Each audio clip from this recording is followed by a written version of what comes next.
yeah, so POV. Um,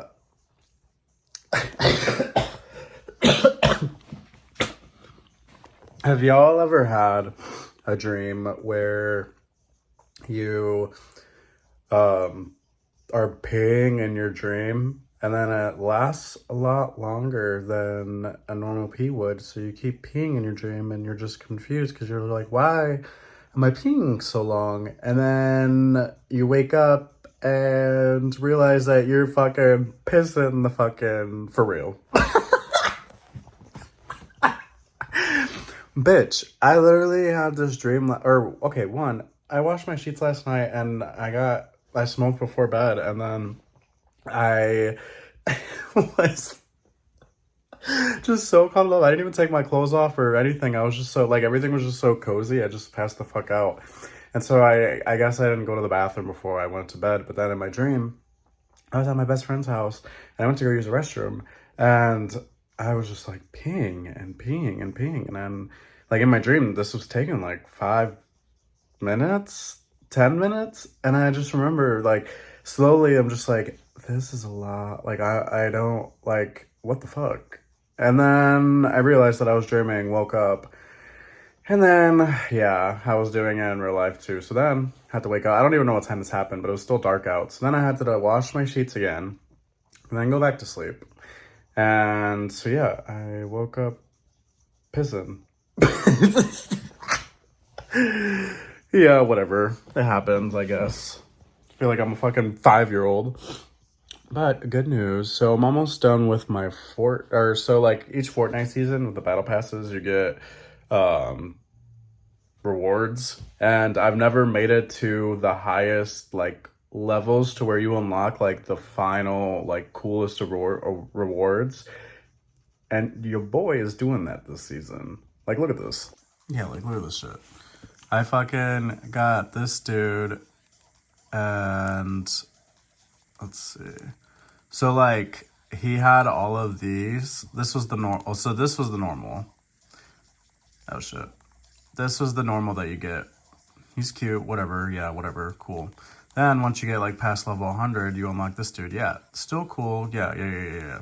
Then, after that, you unlock... What? Look at this sexy dude all in blue. What the fuck? And then, even the red is sick. And then he changes his hair. What the fuck? But this one's my favorite. And I just unlocked this one. Look at this. This is like some EDC ass fucking shit. You know what I mean? So then, yeah, got that. And where else is this? Diva. Where are you? Oh, Diva. Oh, yeah. So then I got this girl too. And this is her normal. And then I also unlocked her with her little pink hairdo. Y'all already know. Then, like, once you get past level 100, you get this, like, her little pastel red shit. Still fucking dope. But then, are you kidding me? Look at this shit. What the fuck? What the fuck? And then, yo, what the fuck? Sick, right? Yeah, so then I got her. And then, where else are these divas? Got this diva. So this is her normal.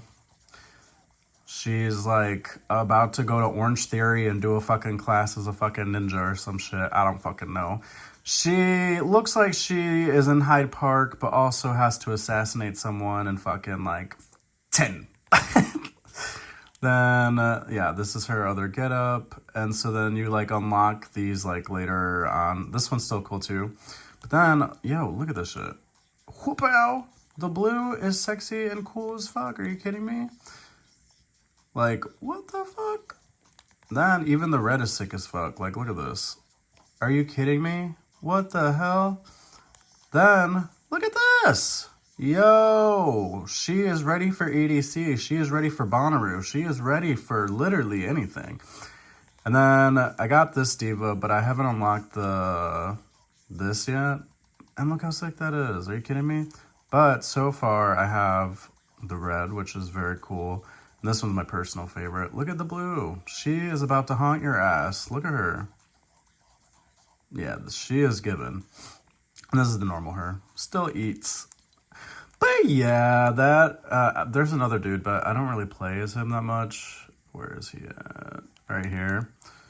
And I'm about to unlock this version of him, and I think once I unlock this version, I will. Oh, battery low. But right now I have this and this, but I don't like that his hair changes. Like, I wish it just stayed black with the blue, because then I would think it was more cool, but you can't have it all. Or maybe you can, I don't know. But yeah, these are all my baddies that I'd be playing with or whatever. I just wanted to show you because, yeah, I'm just so happy about it. But I gotta go to the gym because some of us work out over here, so I'll talk to you later. Bye. Yeah, so POV. POV. I'm trying to get the camera to fucking stay. But just got done working out. And we were just checking out what the fuck we have been doing. So, worked on chest, did a little bit of abs today. And yeah, had a good workout. You can see my shenanigans coming in. And yeah, we are just out here working out, doing the damn motherfucking thing. You already know, we be out here. Fees are coming in, you see them. And yeah. Go to the gym! Talk to you later, right?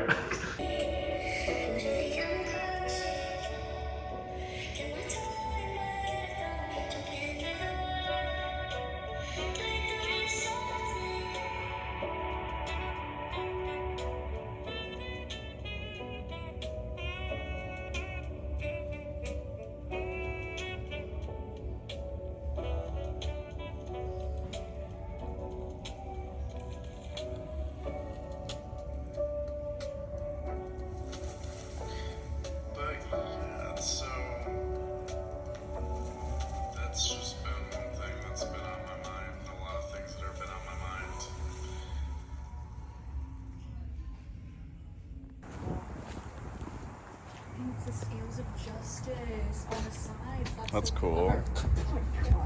Let me open it. Oh, was that a dog? Yeah. Oh, it works. Look at the dog in the window. Oh, the Frenchie. He does not like you. I know, damn. Sorry, Shadi. I know. How do I close it? I'm sorry for making you mad. That's cool.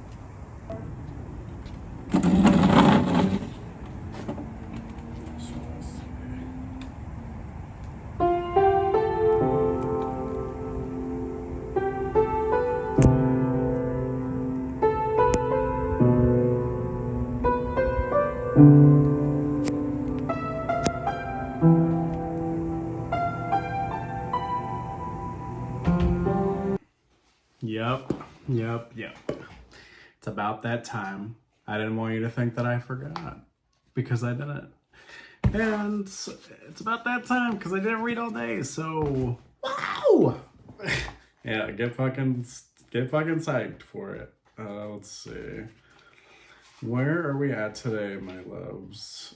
We did a dandelion smile already. We did conscious breathing. We did present wonderful moment. Today we are doing thinking less. So, while we practice conscious breathing, our thinking will slow down and we can give ourselves a real rest.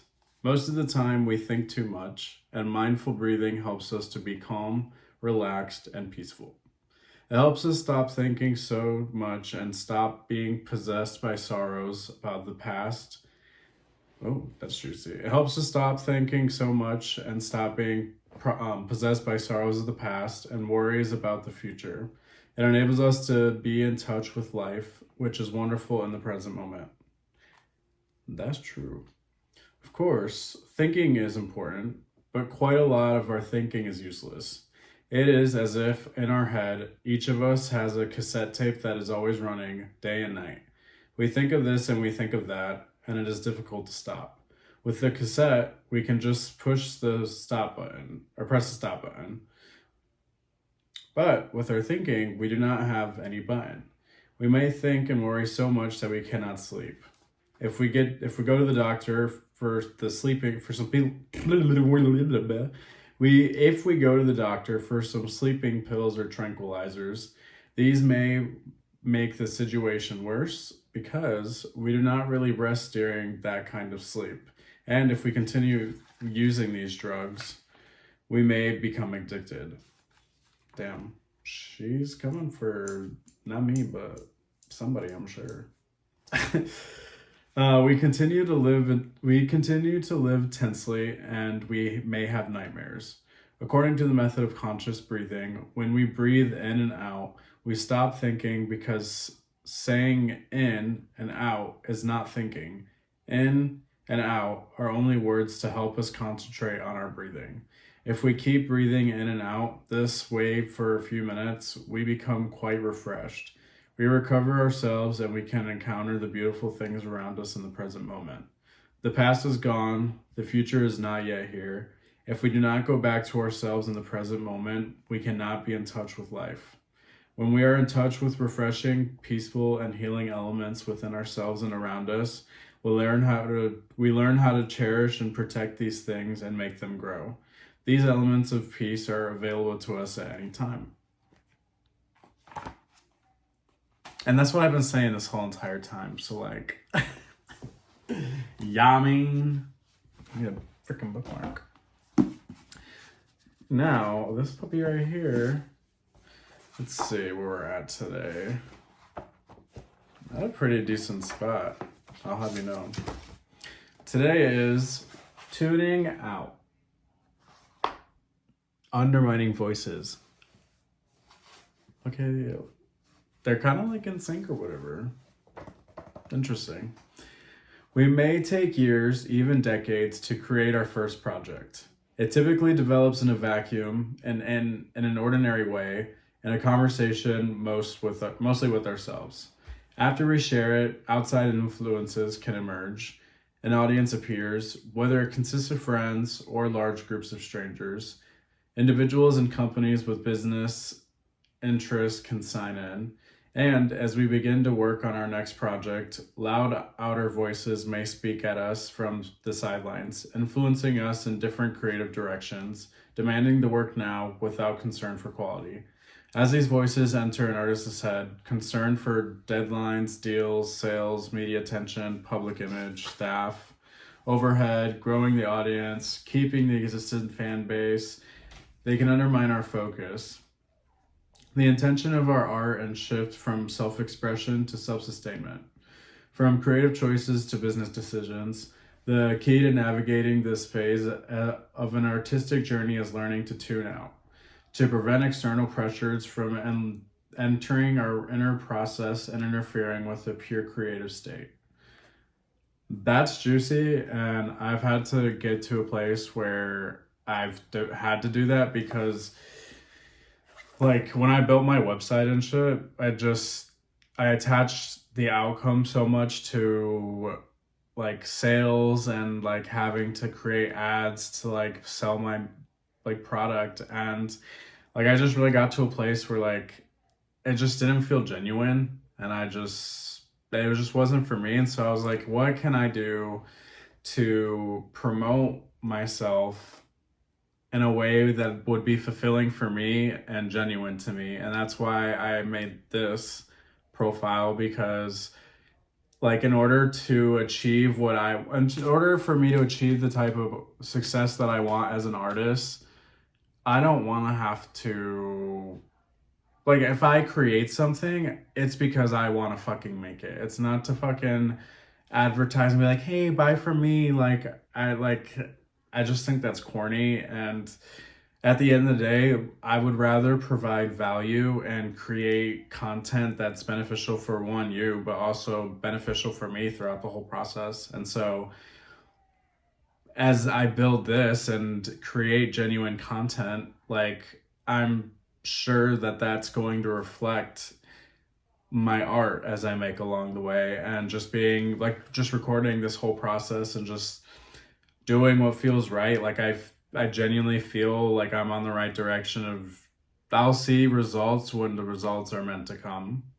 And I just have to continue being consistent with this and just building this up and allowing you to get to know me more and to know each other more, honestly, because I mean, the more I grow this channel, like, it's gonna be it's not just me at the end of the day. Like, I'm making these for me, and like, for when I die someday, like, I hope that like the people that I love like have these videos, like, or have access to these videos. So like, it's just me documenting my life in a way that's genuine to me, and in a way that I can be the one to tell my story, because especially in this day and age, I don't feel like there is enough of that as a craft, of just documenting your life in a creative way that just makes you known. Not that that's the point, but like, there will still be a part of me here. You'll have access to me when I'm gone, when this is gone. Like, this will still be around and on the internet, I'm sure, unless it gets taken down for some reason. But like, even when I die, like, this conversation will still be here, or whatever, you know what I mean?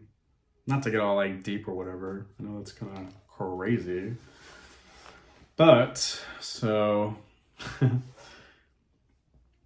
yeah, so it helps to recall the clear mindset that produced the first work and allowed success to happen originally. Set aside not just business concerns, but the needs and thoughts of these outside voices. Keep them out of your consciousness while in pursuit of your best work. When you're able to focus clearly or purely on creativity and work in a sacred space, everyone benefits. And all other properties are served. That's true. At any stage in a career, the critic in your head make its voice heard, repeating that you're not talented enough, your idea isn't good enough, art isn't a worthwhile investment of your time, the result won't be well received, you're a failure. Or there may be a contrary voice that tells you that everything you do is perfect and you'll be the greatest phenomenon the world has ever seen. More often than not, these are outer voices that were absorbed early in life. Perhaps a critical or doting parent, teacher, or mentor. These voices are not our own. We have internalized someone else's judgment, so it can be met with the same indifference as the other random chatter. Any pressure you feel around the work, from the inside or outside, is a signal for self-examination. The artist's goal is to keep themselves pure and unattached, to avoid letting stress, responsibility, fear, and dependence on a particular outcome distract. And if it does, it's never too late to reset. The first step of clearing is acknowledgement. Notice yourself feeling the weight of self-criticism or the pressure to live up to expectations. And remember that commercial success is completely out of your control. All that matters is that you are making something you love to the best of your ability here and now. That's true. Working to free yourself from inner voices is a kind of meditation. Set aside all concerns for a stretch of time and say, I'm only going to focus on this one practice, making great work. If any distractions come along the way at that period, don't ignore them or focus on them. Don't give them any energy at all. Let them pass like clouds parting from around a mountain. Regularly engaging in this practice builds the muscle of focus and tension, which you can use in everything you do. Eventually, tuning out all the undermining voices and losing yourself in the work will not be an effort of will, but an earned ability. Yeah, like, once you get to like a place like that, like, something just takes over. And it's one of those things, like, you don't really know until you know. But if you're able to access that, like, ability or like that state, that's juicy.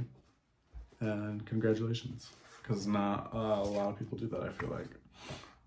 But yeah, that was the read for today. And yeah, I enjoyed reading those. And I also have another book if you want to.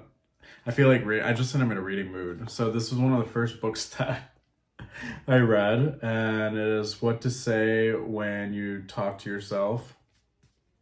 And these ones are short too, so fuck it. We're gonna read this too. Chapter 1. Looking for a better way.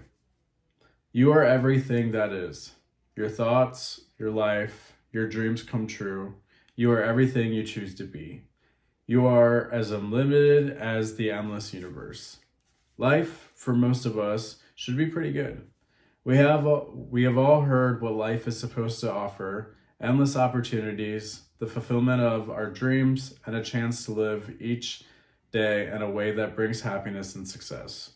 Most of us want and need at least a successful job or career, a good family life, and a reasonable financial security.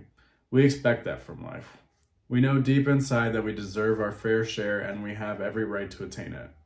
Have you ever wondered then why things don't work out the way that they should? Why do we not get from life many of the things we would like to have? And no, we should. Why do some people seem to be lucky while the great majority of the rest seem to not be? Why are some people day to day happier, more productive, more fulfilled than others? What makes the difference? Is it kismet? What the fuck? A kind of fate which, in some mysterious way, charts our destiny and leaves little of the steering of our course through life up to us? Is it control of our lives in our hands, or isn't it? And if we can or should control our lives, what could go wrong, or what goes wrong? What holds us back if we truly would like to do better, be the way we really would like to be, and be happier and more successful every day in every area of living? What is the wall that stands in our way? Juicy. An unlimited life of practical potential. Imagine living a life which did not give into the barriers and the battlements, the hassles and the hurdles of everyday living. Imagine a life filled with the vitality of achievement and the enrichment of daily self-fulfillment. To me, for a long time, that kind of life sounded like an impractical dream, a cardboard box filled up with daydreams and wishes. To live a life of hope, promise, expectation, and achievement was to live life of someone who lived only in the pages of a book. When I was quite young, I had a soaring imagination.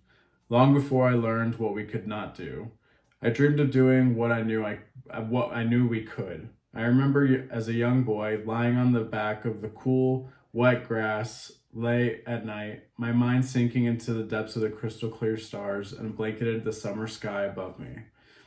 I could reach out and touch the stars. I could imagine any dream and see it come true.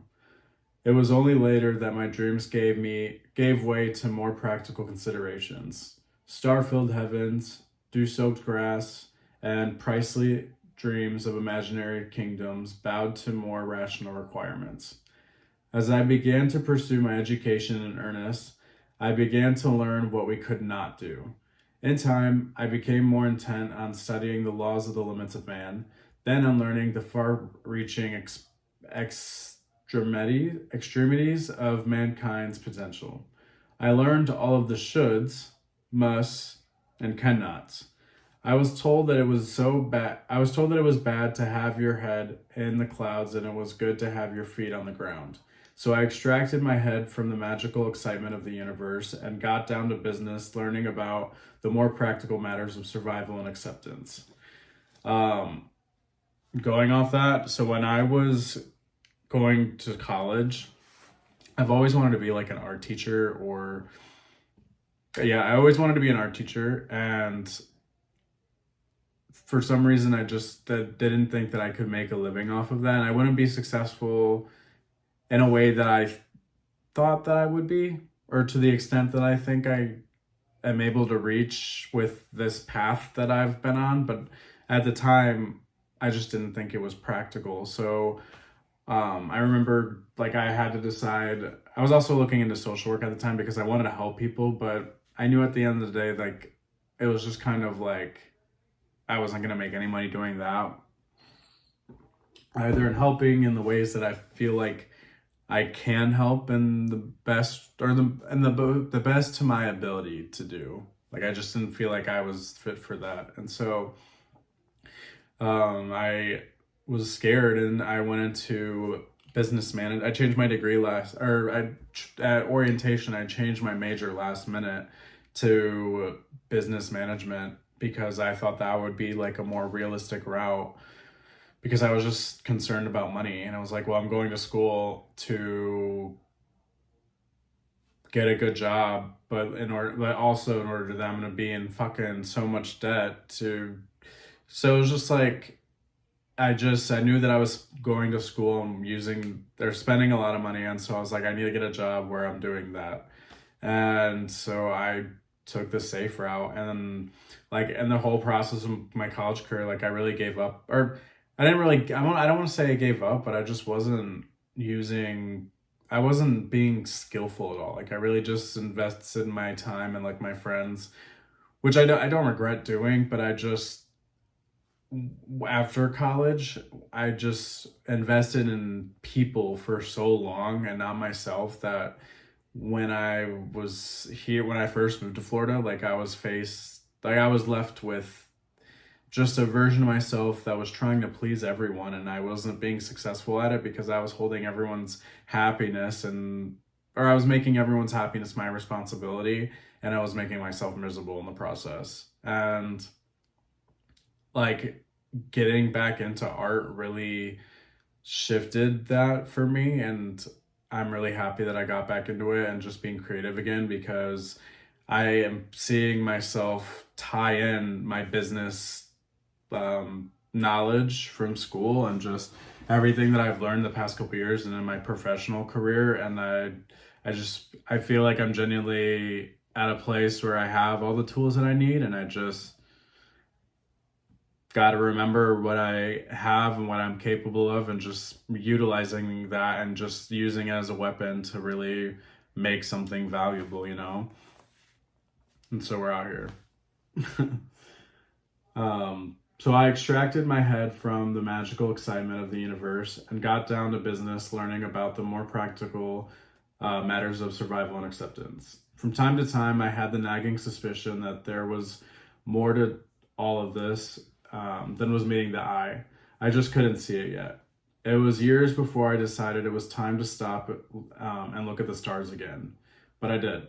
The result of that one small decision changed my direction and my life. By the time I stopped and sank once again upwards into the stars, I had completed a 20-year odyssey, which took me from the back roads of a farmland village to the towering offices of New York's Madison Avenue, and from a quiet countryside of wheat fields to the negotiating tables of three-piece suited attorneys and well-groomed marketers. My odyssey took me to the snow-covered Midwestern college campuses and to the palm-lined streets of Western universities. Somewhere during that time, I began to wonder and dream again, as I had as a young boy years before. What if we could? I wondered. What if we could find what's stopping us and turn it around? What if there is an answer and no one else has looked in the right place? What if any of us at any time could reach up and touch the stars? I began the first part of my search by studying something called human behavior. That's something you can get a degree in without ever really figuring it out. It is also something that older people seem to know more about than younger people. No matter how many educational degrees my professors could profess, I suspected that some of the grayed and silver-haired older people I knew had figured out what human behavior was all about long before we were taught courses in the subject. I next studied something called motivational marketing that teaches us what makes people do what they do even when they don't want to do it. When I completed my coursework, it was the final opinion that you can never really get anyone to do anything they don't want to do unless you use force. I decided that it is most of the free world force, or I decided that in most of the free world, force is called advertising. Oh shit. That's juicy. In time, I found myself walking the hallways of academic psychology. It is a good field and it deserves our attention and respect. A lot of people have lived richer lives because someone who cared took the time to listen. Eventually, I have embarked upon a journey of my own. Nowhere in my studies of mathematics, business, religion, or psychology had I found a concrete solution to the question of how the average individual could touch all the stars in his or her heaven and still keep both feet on solid ground. I knew that I knew there had to be a better way, something that was obvious perhaps, something that might have been overlooked. I believe that mastering one's future must surely start with managing one's self. And if we could accomplish that, we could manage and master at least a part of what we call life. As I continued to study the inner workings of the human mind, I began to look for the answers, the solutions, which others most certainly must already have found. I found dozens of answers, but I only discovered one solution. And yeah, so I'm gonna leave it on that note. But we just read for like 20 minutes. What the fuck? Cute, right? I know, it's crazy. This episode's been kind of all over the place, but that's me. So, yeah, I know you were about to ask, what am I thankful for? What was my high today? High is I've been in the process of writing a book and brainstorming and all of that jazz for 9 years now. And I say 9 years lightly because it's been, I mean, this has been an idea of what I've wanted to do, but I just haven't came to a place where I can articulate it. But I got to, I've been doing research on just philosophy and shit, and I've finally gotten to a place today where I know where I want it to end, and I know how I want it to end, and I just feel like I have a clearer image of the bigger picture, and so I feel like I know like where to go from here, which is nice because it's like I already know the ending, so even though I have the begin like the very beginning and then I have the end, and it's like okay, so now I just have to work in the middle and work until it's all full. So that's exciting. So that was my high today. My low.